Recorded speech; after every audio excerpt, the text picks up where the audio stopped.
مسٹیریس world کے تمام ناظرین کو محمد نوید ابراہیم کا السلام علیکم۔ دوستوں، دنیا میں ایسے حیرت انگیز مقامات کی کوئی کمی نہیں جسے دیکھ کر اور جس کے بارے میں سن کر انسان حیران پریشان ہو جاتا ہے۔ بے شک وہ یورپ میں موجود کوئی پراسرار گھر ہو یا پھر دنیا کے کسی کونے میں رہنے والے عجیب و غریب لوگ، دنیا میں موجود ہر مقام اپنی الگ اور منفرد تاریخ رکھتا ہے۔ آج میں آپ کو لے کر چلتا ہوں پاکستان کے صوبہ بلوچستان میں موجود ایک ایسے ہی حیرت انگیز مقام کی طرف۔ بلوچستان کے ضلع خضدار کے علاقے وڑ میں ایک اہم زیارت گاہ لاہوت لامکاں کہلاتی ہے۔ اس جگہ کے بارے میں روایات ہیں کہ کائنات میں سب سے پہلے یہی مقام تخلیق کیا گیا تھا، اور کچھ روایات کے مطابق حضرت آدم علیہ السلام کو اسی جگہ اتارا گیا تھا۔ یہی وجہ ہے کہ مختلف مکتبہ فکر سے تعلق رکھنے والے لوگ ہر سال یہاں دشوار گزار راستہ طے کر کے آتے ہیں۔ اس کے نزدیک ہی ایک مشہور بزرگ شاہ بلاول نورانی کا مزار بھی موجود ہے۔ کراچی سے حب کے راستے بلوچستان جاتے اس سلسلے کا پہلا پڑاؤ محبت فقیر کے مزار پر ہوتا ہے۔ اس کے بارے میں روایت ہے کہ یہ حضرت علی رضی اللہ تعالیٰ عنہ کے غلام تھے۔ پھر اگلا پڑاؤ قدم گاہ پر ہوتا ہے، جس کے بارے میں بیان کیا جاتا ہے کہ یہاں حضرت علی رضی اللہ تعالیٰ عنہ کے پاؤں کے نشان موجود ہیں، اور ان نشانات کو ریشمی جھالڑوں سے سجایا گیا ہے۔ یہیں پر ایک پتھر ایسا بھی رکھا ہوا ہے جو روایت کے مطابق کھاٹ جبل سے لایا گیا ہے، جس پر واضح اور قدرتی طور پر کلمہ طیبہ لکھا ہوا نظر آتا ہے۔ کھاٹ جبل کو یہ نام اس لیے ملا کہ روایت کے مطابق اس جبل پر ایک بزرگ کی چارپائی رکھی جاتی تھی، اور سندھی زبان میں چارپائی کو کھٹ یا پھر کھاٹ کہا جاتا ہے۔ اسی کھاٹ کا ایک پایا وہاں کے گدی نشین کے پاس اب بھی موجود ہے، جس کی زیارت سے زائرین مستفید ہوتے ہیں۔ قدم گاہ کے نزدیک پہاڑی پر حضرت رحیم علی شاہ بخاری کی درگاہ بھی ہے، اور جس پہاڑی پر یہ درگاہ موجود ہے وہاں بھی قدرتی طور پر قرآنی آیات نقش ہیں۔ شاہ بلاول نورانی رحمۃ اللہ علیہ کا مزار یہاں سے کچھ نزدیکی پر ہے۔ اس کے نزدیک ہی ایک مسجد بھی موجود ہے، جس کے بارے میں کہا جاتا ہے کہ اس کو کسی نے تخلیق نہیں کیا، یہ خود ہی وجود میں آئی ہے۔ اس قدم گاہ کے نزدیک ہی پریوں کا باغ بھی موجود ہے۔ اس باغ میں کھجور، املی اور دوسرے جنگلی درختوں کے ساتھ آم کے درخت بھی نظر آتے ہیں، جن میں جا بجا لفظ اللہ واضح لکھا نظر آتا ہے۔ یہاں کے بارے میں روایت ہے کہ یہاں ایک ظالم دیو گوکل کی حکومت تھی، اور لوگ اس سے تنگ تھے۔ ان لوگوں نے اللہ سے دعا کی تو ایک نورانی صورت بزرگ تشریف لائے، جنہوں نے اس دیو کو شکست دے کر لوگوں کو اس کے ظلم سے آزاد کروایا۔ اس مقابلے کی نشانیاں اس پہاڑ پر سنگلاخ بدن پر موجود ہیں۔ اس پہاڑی علاقے پر جا بجا ایسے نشانات موجود ہیں جس پر بھاگتے قدموں کے نشانات اور خراشوں اور لڑائیوں کے نشانات واضح ہیں۔ دیو کو قید کر کے باغ اور اس کے مضافات میں پانی پہنچانے کا کام سونپ دیا گیا، اور صدیوں سے بہتے اس چشمے سے پریوں کا باغ اور دیگر کھیت سیراب ہو رہے ہیں۔ اس باغ سے اصل زیارت گاہ لاہوت لامکاں کے راستے نکلتے ہیں۔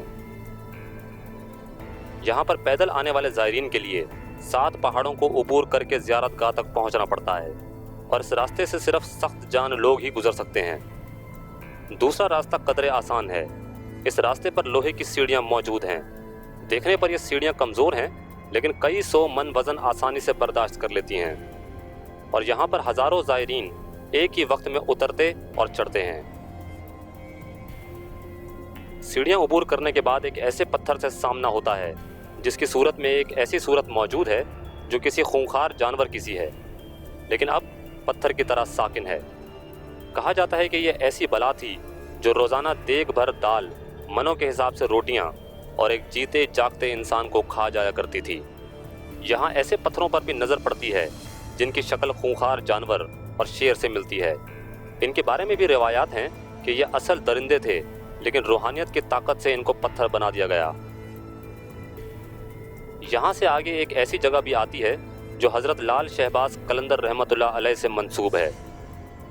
لوگوں کے مطابق حضرت شہباز قلندر نے یہاں آگ جلائی اور چلہ کشی کی تھی۔ اس کے بعد ایک غار آتا ہے، اور غار میں داخل ہوتے ہی سب سے پہلے پاؤں ایک ایسے پتھر پر پڑتا ہے جو کہ شیر کی صورت سا ہے۔ اس پتھر کو نگہباں کہا جاتا ہے۔ یہ شیر روایت کے مطابق ان زیارت گاہوں کی حفاظت پر مامور ہے۔ اس غار میں داخل ہونے سے پہلے ایک خاص صابن سے منہ دھونا پڑتا ہے۔ یہ صابن پتھر پر پانی گرنے سے بنتا ہے اور اس سے منہ دھوتے ہی غار کا اندھیرا ختم ہو جاتا ہے اور ہر چیز روشن ہو جاتی ہے۔ اس غار میں پتھر کی بنی ایک اونٹنی بھی موجود ہے اور ایک پتھر بھی جو فرش سے برآمد ہو کر غار کی چھت کی طرف بڑھ رہا ہے۔ اس جگہ پر ایک پتھر کا چولہا بھی موجود ہے جس کے بارے میں روایت ہے کہ یہ حضرت بی بی فاطمہ رضی اللہ تعالیٰ عنہ کا چولہا ہے۔ یہاں ایک قدرتی چشمہ بھی موجود ہے جو سبیل کہلاتا ہے۔